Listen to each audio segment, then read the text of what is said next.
क्या कभी आपने सोचा है दोस्तों, जब किसी पर देवता अवतरित होते हैं या कोई देवता अवतरित के दौरान क्या क्या चीजें बोलता है, देवता जाने के बाद उन्हें किन किन बातों का याद रहता है और कौन कौन सी चीजें उनको स्मरण रहती है, कितनी उनकी चेतना उनको याद रहती है। दोस्तों, क्या आप इस बारे में जानते हैं?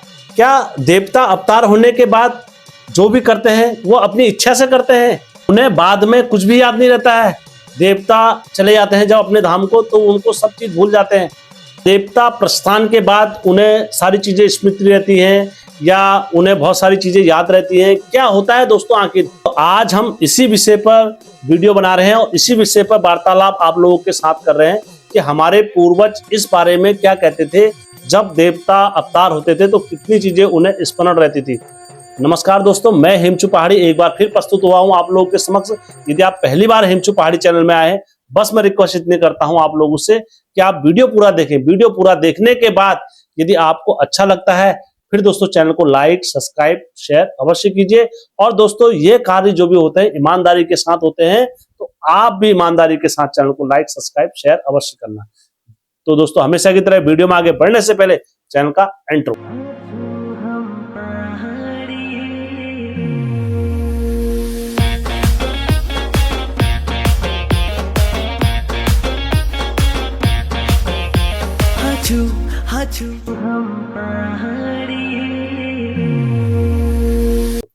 जय बिरकारा बजरंगी, हर हर हर हर हर हर हर महादेव। आप सभी पर महादेव की कृपा और बजरंग बली का आशीर्वाद हमेशा बने रहना चाहिए। दोस्तों आज के वार्तालाप में आगे बढ़ने से पहले मैं रिक्वेस्ट करता हूं, यदि आप लोगों के पास भी कोई ऐसी सत्य घटना या सत्य कहानी है तो आप मेरे साथ अवश्य साझा करें। फेसबुक के माध्यम से, यूट्यूब के माध्यम से, किसी भी माध्यम से आप मेरे साथ साझा करें तो मैं उस कहानी को सत्य समझ के ही चैनल पर अपलोड करता हूं। तो दोस्तों, आइए आज की वार्तालाप हम प्रारंभ करते हैं। दोस्तों, इस वीडियो में मैं जो कुछ भी बोलूंगा उत्तराखंड की लोक मान्यता और बुजुर्ग के किस्से, कहानी और देव परंपराओं के अनुसार बोलूंगा। किसी व्यक्ति विशेष को माध्यम बनाकर टारगेट करना इस वीडियो का उद्देश्य नहीं है दोस्तों। तो दोस्तों, सबसे पहले हर अनुभव हर देव परंपरा का एक जैसा नहीं होता है दोस्तों। हर परंपरा का, हर देवता का विधान, हर देवता का अवतरित होने का तरीका, हर देवता का मानसिक चेतना, हर देवता की अपना अलग भाव होता है। दोस्तों, हमारे पूर्वज क्या कहते थे इस विषय में? दोस्तों, हमारे पूर्वज इस विषय में कहते थे, देवता केवल मनुष्य का शरीर लेते थे और मनुष्य की चेतना और उसके शरीर का ध्यान रखने की जिम्मेदारी और ध्यान रखने का दायित्व भी देवता का होता। तो लोक विश्वास के अनुसार बोला जाता है, जब भी किसी देवता या पशुए पर देवता का अवतरण होता है तो उसके शरीर पर पूरा नियंत्रण देवता का नहीं होता है। कुछ क्षण तक उसका नियंत्रण रहता है देवता का, क्योंकि उनके शरीर की रक्षा का दायित्व क्या होता है? देवता का होता है। और नहीं दोस्तों, डंगरिया पूरी तरह बेहोश होता है, बल्कि ये बोला जाता है उस क्षण के लिए, कुछ क्षण के लिए वो एक ध्यान मुद्रा में चले जाता है और अपनी चीजों का विशेष ध्यान रखता है डंगरिया उस टाइम पर, अपने शब्दों का और अपनी वाणी का और अपने मंथन का। दोस्तों, इसी वजह से कुछ बातें जो डंगरिया होते हैं उनको याद रहती हैं और कुछ बातें उनको धुंधली हो जाती है।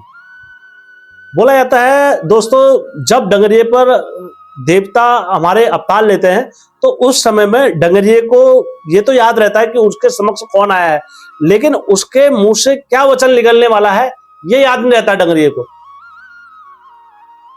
उनके मुख से फट से कोई भी वचन निकलता है तो वो वचन सत्य होता है जब भी किसी के समक्ष आते हैं। और सबसे बड़ी बात दोस्तों, अब आज के समय में तो सोशल मीडिया का दौर है और सोशल मीडिया के दौर में बोला जाता है हर देवता की चाल विधान अलग होता है। पहले से रहता, हमारे पूर्वज बोलते थे, ये कितनी सत्यता है, आप अपने गांव में बुजुर्ग लोगों से जाकर कंसल्ट करना, विश्वास करना इस चीज में। पहले से हमारे बुजुर्ग बोलते थे, जब भी देवता कोई देव वाणी करता था या जब भी कोई देवता अवतार होता था तो उनके जो नेत्र रहते थे वो बंद रहते थे।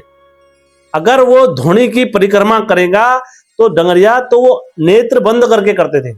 यदि किसी को बबूत लगा के या किसी को आगे बुलाकर या कुछ भी करते थे तो दोस्तों वो अपने नेत्रों को स्पष्ट खोल के नहीं करते थे, अपने नेत्रों को ऐसे बंद करेंगे और सारी चीज का पर्दाफाश कर देते थे देवता। जहां पर अपने अस्त्र पकड़ने वहां से अस्त्र पकड़ेंगे। तो दोस्तों उस टाइम पर उनके शरीर को चलाने वाला वो देवता होता है और हर समय इस चीज का ध्यान रखना चाहिए। देवता सबसे पहले उस डंगरिये को विश्वास करना चाहिए अपने शरीर पर आए हुए देवता पर कि वो देवता उनको कैसे चला रहा है। यदि वो देवता उनको सही दिशा में चला रहा है, सही मार्ग पर चला रहा है, तो दोस्तों आप सोचो कि आप पर सही देवता अवतरित हुए। यदि वो आपको आंख बंद करके या ऐसी चीजों में नहीं चला पा रहे तो फिर दोस्तों आप जरा इस बात पर विचार करना है एक बार। ये अलग अलग देवताओं की अलग अलग मान्यता हो सकती है, लेकिन मैंने आपको उन देवताओं के बारे में बताया जो प्रसिद्ध और सिद्ध डंगरिये होते हैं। वो नेत्र बंद करके चलते हैं, धोनी के आर पार भी सब चीजें नेत्र बंद करके बताते हैं वो डंगरिया। क्या दोस्तों डंगरिया अपनी इच्छा से कार्य करता है?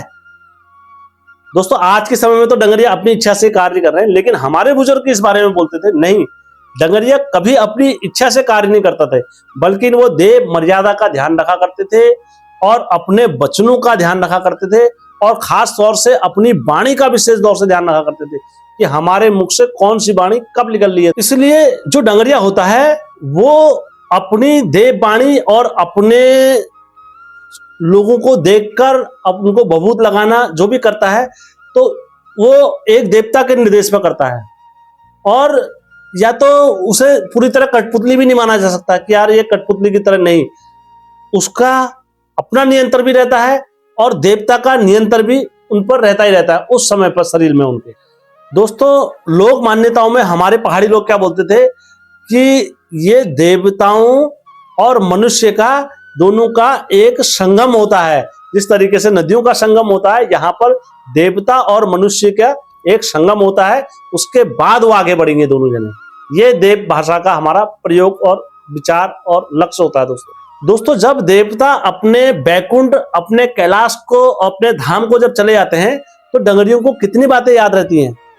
दोस्तों इस विषय में जब मैंने अलग अलग डंगरियों से उनका अनुभव जाना तो उनने हमें बताया, कई स्थानों पर बोला कि हमें पूरी बातें याद रहती है और कई लोगों ने हमें बताया कि हे भाई हमें कुछ कुछ बातें याद रहती हैं, बाकी बातें हम भूल जाते हैं। दोस्त हमारे पूर्वज इस बारे में कहते थे जितनी गहरी तम्यता उतनी कम स्मृति होती है। दोस्तों आप हमारे पूर्वज इस बारे में उनसे बहुत अधिक जानकारी आप ले सकते हो दोस्तों हमारे पूर्वज।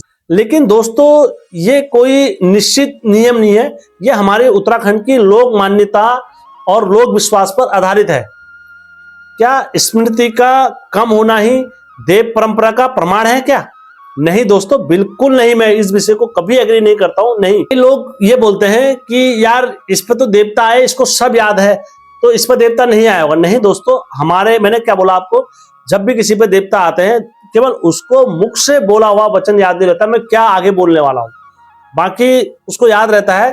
तो ये हमारी परंपराओं में इसको माना जाता है। दोस्तों किसी को सब याद रह सकता है, किसी को आंशिक रूप से, किसी को पूर्ण रूप से, और किसी को मतलब कुछ कुछ बातें याद रहेंगी। दोस्तों ये मुझे अलग अलग डंगरियों ने अपना अपना अनुभव बताया है जब मैंने उनसे पूछा। इसलिए दोस्तों केवल इस आधार पर निर्णय नहीं निकाल सकते कि उन पर देवता है या नहीं है, इनको सारी चीजें याद है, इस आधार पर देवता का निर्णय नहीं निकाल सकते। दोस्तों देवता की मर्यादा का संबंध क्या है? सबसे बड़ा, देवता अवतरित हुए तो किन किन मर्यादाओं में रहेंगे।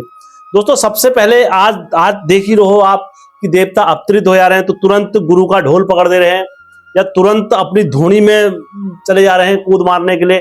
यदि कोई इस तरीके का नित्य कार्य करता है तो उसकी जवाबदारी किसकी होगी? क्योंकि देवता तो एक अदृश्य है, देवता अवतरित हुए, देवता चले गए। यदि आपने अग्नि में कूद मारी या आपके शरीर को हानि हो गई या क्षति हो गई तो फिर आप उस चीज को कैसे वो करोगे? तो दोस्तों बोला जाता है जब भी हमारे गुरु धोणा तापने की अनुमति देते हैं, जब भी हमारे गुरु ढोल को प्रणाम करने की अनुमति देते हैं, जब तुम्हें अस्त्र पकड़ने की अनुमति देते हैं, जब तुम्हें अस्त्र परीक्षण करने की अनुमति देते हैं, तब जाकर बोला जाता है देवता उस चीज को परीक्षा देता है। दोस्तों अन्यथा आप ऐसी किसी चीज पे जाके कूद रहे हो, अग्नि पे कूद जा रहे हो या कुछ इस तरीके से कर रहे हो, तो दोस्तों ऐसे में देवता आपका उत्तरदायित्व नहीं है, क्योंकि देवता आपसे वो करा ही नहीं रहा है, वो आपका अंदर का अहंकार आपसे ये सारी चीजें करा रहा है। दोस्तों यदि किसी को नाचते नाचते दोस्तों यदि देव अवतार के समय किसी व्यक्ति को अहंकार, किसी से प्रतिशोध की भावना या उनके मन में लालच या वो जो पैसे वाले आ रहे हैं उन्हीं को बबूत लगा रहे हैं, यदि किसी के मन में ये भाव आ गया जहां से, तो आप ये सोचो उस टाइम पर आपके अंदर से देव भावना पूरी चले जाती है, आप माया के चक्कर में आए तो फिर वहां पर से आपका देवत्व में बने रहना उचित नहीं रहता है, क्योंकि आप में से देवता फिर चले जाते हैं। और जहां पर आप ये सारी चीजों को अलग रखते हो और अच्छे से एक साथ तरीके से सबके साथ न्याय करते हो, तो देवता आपके साथ हर हमेशा रहता है दोस्तों। क्योंकि दोस्तों देवता चमत्कार दिखाने या शक्ति प्रदर्शन करने का तात्पर्य नहीं माना जाता है, बल्कि न्याय, धर्म और सत्य के मार्ग पर चलने वाले को देवता बोला जाता है।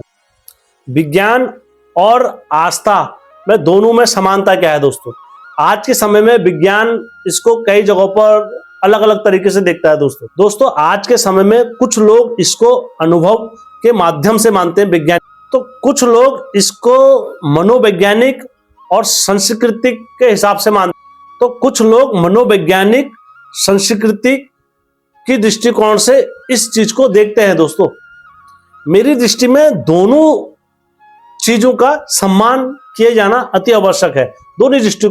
यदि किसी व्यक्ति को मानसिक या शारीरिक या अन्य प्रकार का किसी प्रकार का कष्ट है, तो उसे स्वयं चिकित्सालय या चिकित्सक का परामर्श लेना, उनके पास जाना भी अति आवश्यक माना जाता है दोस्तों आस्था और विज्ञान एक दूसरे के कभी विरोधी नहीं है, कहीं आप सोचो कि विरोधी है, बल्कि वो अलग अलग माध्यम से देखते हैं।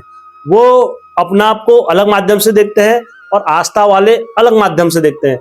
मैंने कई स्थानों पर देखा है जहां पर डॉक्टर हार मान हो जाते हैं, तो वहां पर वो भगवान पर छोड़ देते हैं, कहते हैं अंतिम फैसला उस भगवान का है। और दोस्तों कभी कभार वो भगवान अपना फैसला सुनाता है और वो फैसला सुनाने के बाद उस फैसले को सब लोग दोस्तों जब किसी पर देवता अवतरित होते हैं, वो पूरी तरह होश में रहता है या नहीं रहता है, या उन्हें अपने वचन याद रहते हैं या नहीं रहते हैं, तो दोस्तों एक ही उत्तर सभी डंगरियों के लिए संतोषजनक नहीं रह सकता है।